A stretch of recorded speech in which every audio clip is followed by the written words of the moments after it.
Hi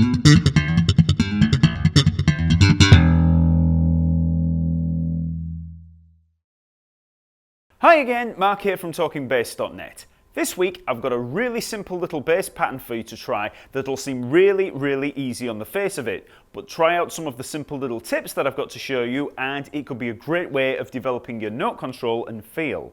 So I'm going to use a basic drum beat backing track and the bass line sounds like this.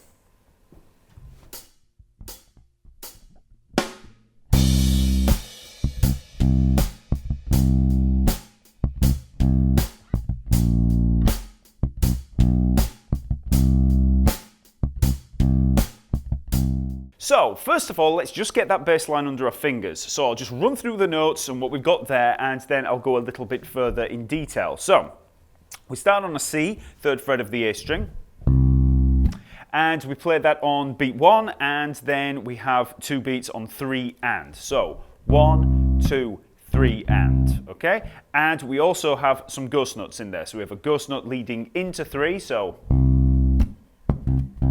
and then we have 2 ghost notes leading back into 1. Okay, so that's the pattern. So that's it on a C. So we played on that C twice, and then we move down to a B flat, 1st fret of the A string, and then move up to the B natural, 2nd fret of the A string. So we have C, C, B flat, B, and then we're back to C, okay? Okay, so now let's get into some proper practice and the detail in there. So we're going to look at cleaning up our basic technique, perfecting those ghost notes, and most importantly, working on controlling the note duration and rhythm. So to begin with, I'm just going to lay the foundation of this lesson and go over something that I talk about all the time, and that's home position. Now, if you've seen any of my lessons in the past, you'll know exactly what I mean by home position. It's just a name that I thought up basically to describe the main default hand position. So, if we were going to be playing around that C area there, all I want you to do is take that 1st finger, lay it across the A, D and G strings lightly, so we're not pressing down anything, we've just got it there resting against the strings dead weight. So if you were to play any of those strings, we'd get either a harmonic or a bit of a dead ghost note there. So it's just laid there over that 3rd fret. And then we bring the 2nd, 3rd and 4th fingers there just down to rest against the strings as well. So we're kind of using this 1st finger there as a lever. So we bring these down, so the 2nd and 3rd fingers are reaching above the E string, and then this 4th finger's laid here pretty much against the A string. Got the hand there parallel with the frets, so that's our basic home position. You'll notice as well the thumb there is in the back of the neck. So just a very simple home position. This is the default hand position that we're going to go for. So before you start playing, get your hand in that position, and it's a very safe position. There's not going to be any noise coming out from there. We're not going to have any accidents anywhere. It's just a very safe hand position, okay? So if we begin with that position, we're coming from a default position of silence. So there's, no noise at all. And then what we're going to be doing is allowing the notes to come through. And then as soon as we've played a note, we come back to that home position. So, like I say, this is just our default hand position. So now let's deconstruct that bass line and work through it from the basics. So to begin with, we're going to get rid of the ghost notes. Okay, so we're just going to look at the actual fretted notes in there and the hits that they're making. So we've got notes on beat 1 and then 3 and the and of 3. So 1, 2, 3 and 4. Okay, so just 3 hits in there. So I'm not going to cut any notes off. I'm just going to play those notes and hold them through.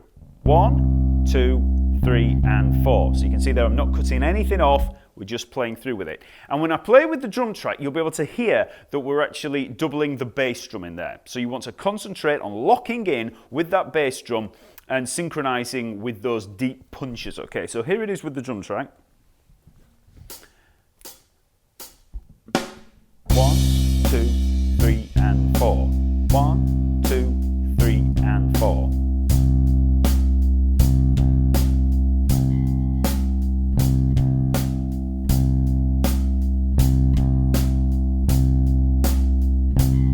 Okay, so that's the basic framework of that bass line. So first of all, that's the first thing to nail, just hitting those bass drums in there. Now, that obviously feels a little different to the line that I originally played, but remember the notes are hitting in exactly the same place. The only difference is the length of the notes, the note duration, and this is such a huge factor in developing the feel of a bass line. It's the space you place in there that governs the feel, not the notes themselves, and you want to be in control of that.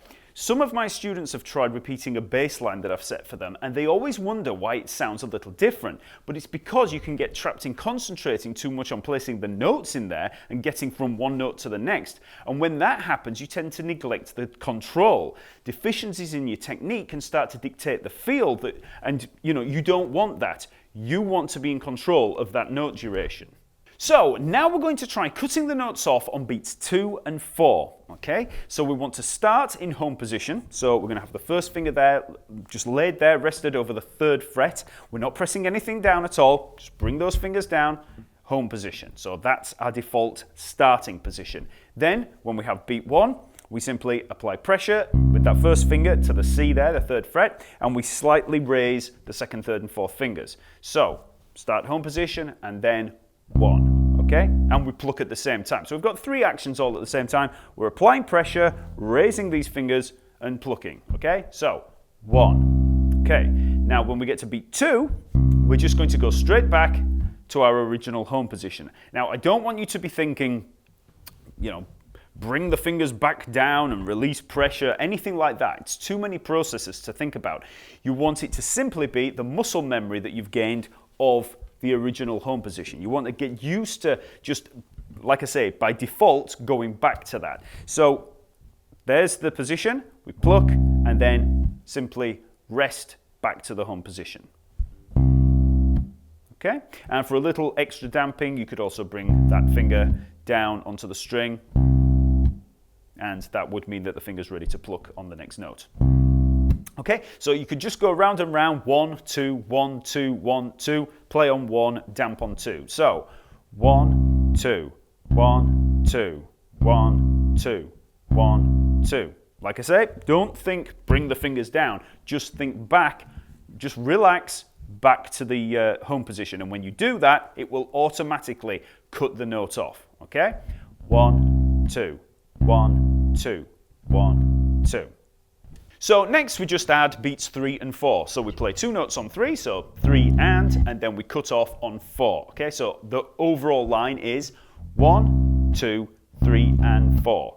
1, 2, 3 and 4. So we just go back to home position on beats 2 and 4. And you can already hear how it's starting to develop a little momentum in there. So when we played it playing through, we had 1, 2, 3 and 4. 1, 2, 3 and 4. A lot more laid back. There's nothing wrong with that. It's just that would have a much more laid back feel. Whereas if we want a little bit more momentum, we allow the snare to breathe on 2 and 4. So we're letting that snare cut through. So we have 1, 2, 3 and 4. 1, 2, 3 and 4. Okay? Then all the way through. 1, 2, 3 and 4. 1, 2, 3 and 4. Okay? So now let's try with the drum beat with that cut off on 2 and 4.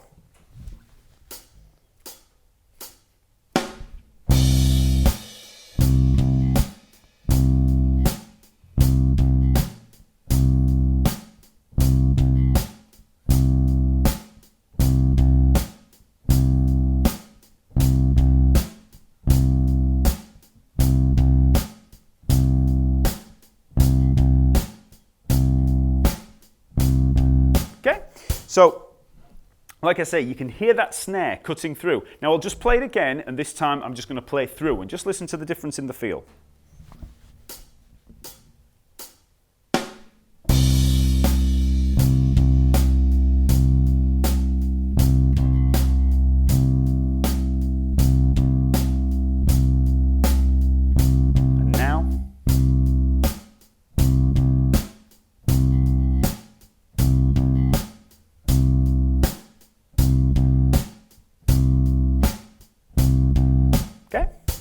So now let's just try adding one last bit of feel with the note durations by making that first hit on beat 3 staccato. So when I say staccato, I mean detached or very short.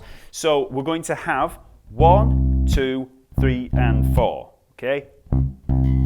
So 3 and. Okay, so you can hear there that first one, 3, we've got a very short note. So to get a staccato note like that, we just do exactly the same thing that we did with the home position. We start in home position, and then to create that note, we just stab with that first finger. So we have to lift these fingers up just very, very slightly, just very, very quick. But just coming back to that home position. So if the hand is already in that position, it's a lot easier to do. So we're just raising those a little bit, just a little flash of it, and a stab there with that first finger. We stab at it and then just release the pressure. So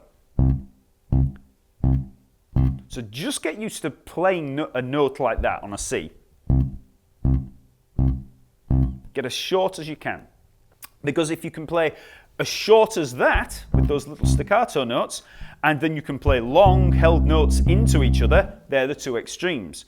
You know, you just have to develop your control, being able to cut it off at various times in there. But if you can play those little staccato notes, it means that you've got quite a lot of control with this hand, okay? So then, when we add that to the bass line, we're just going to play that little staccato note on beat 3. So we have 1, 2, 3, and, okay? 3 and. So we hold the second note. So 1, 2, 1, 2, 3, and 4. 1, 2, 3, and 4. Okay? Remember, we're still cutting off on 2 and 4, which with the drum track sounds like this.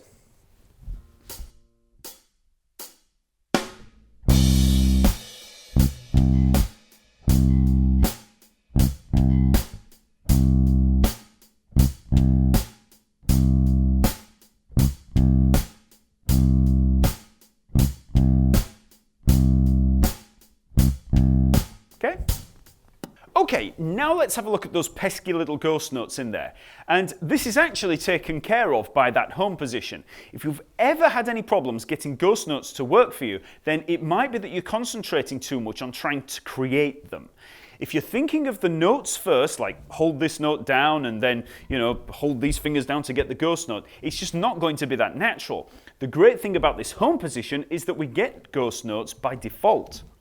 So let's move back into the home position. So fingers all rested there against the strings lightly, first finger over that 3rd fret. And if we just pluck a string, an A string for instance, hey presto, we've got a ghost note. So when we play the bass line, we're actually not going to be adding ghost notes at all. We're going to be adding the fretted notes because the ghost notes are already there if we start in home position.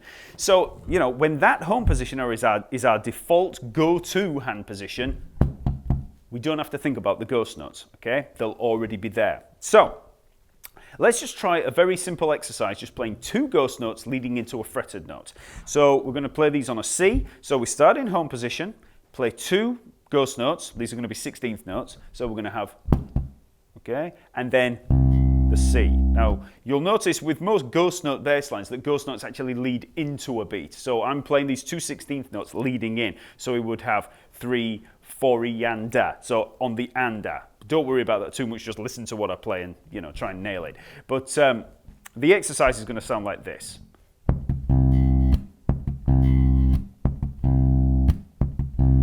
Okay, so we're playing 2 ghost notes, and then the C.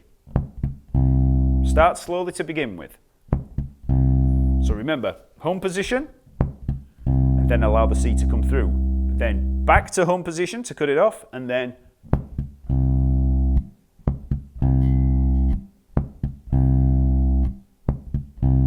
just speed up.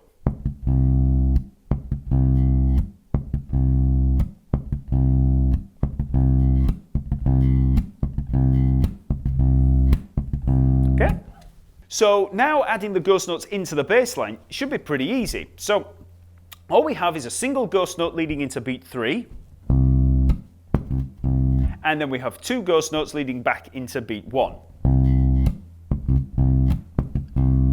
Okay, so if you've got your home position sorted out, if you're cutting those notes off on beats 2 and 4, you shouldn't have to worry about the ghost notes. because you're already in home position ready. All you've got to think about is playing the ghost note and then coming back into the fretted note. And this is why I mentioned at the start of the lesson that it can sound like a really, really simple bass line, just a simple groove there. But if you're not used to thinking about note control in this way, or you're not used to ghost notes, all of a sudden it can seem a lot more complicated.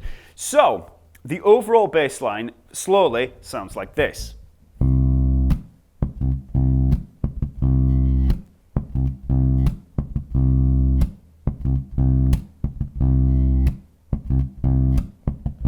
Okay, and once you've nailed it, you can just speed it up.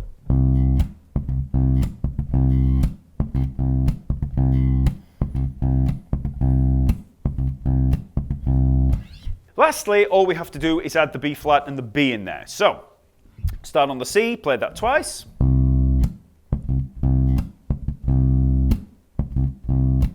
B flat, and then the B natural, and then we're back to the C.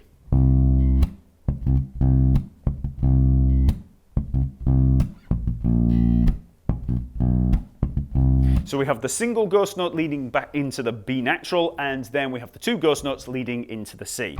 So if we try that with the backing track.